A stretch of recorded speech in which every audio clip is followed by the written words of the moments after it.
একটা নতুন ভিডিওতে আপনাদেরকে স্বাগত। আমি এখন আছি খড়দাতে। তো খড়দাতে একটা খুবই সুন্দর রাধাকৃষ্ণের মন্দির আজকে আমি আপনাদের দেখাবো। তো চলুন ভিডিওটা শুরু করা যাক।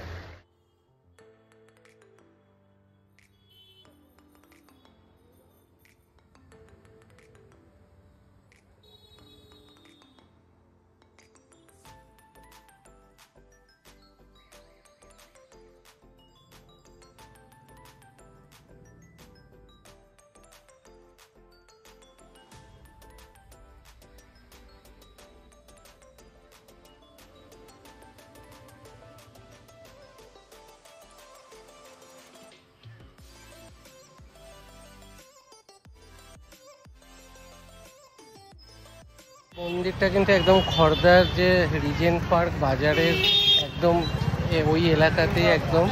আর এটা কিন্তু আপনারা সোদপুর থেকে অটোতে আসতে পারেন বা খড়দা স্টেশন থেকেও অটো বা টোটোতে আসতে পারেন। মন্দির সকাল 5:30টায় ওপেন হয়, দুপুরবেলা 12টা অবধি খোলা থাকে, আবার বিকেলে 5টায় ওপেন হয়, রাত্রি 10টা অবধি খোলা থাকে। তো এসে একবার ঘুরে যাবেন, বেশ ভালো লাগবে। খুব সুন্দর করে সাজানো এবং আপনারা বাইরে থেকে দর্শন করতে পারবেন। আমি আপনাদের দেখানোর জন্য ভেতরে রিকোয়েস্ট করে গিয়ে দেখালাম।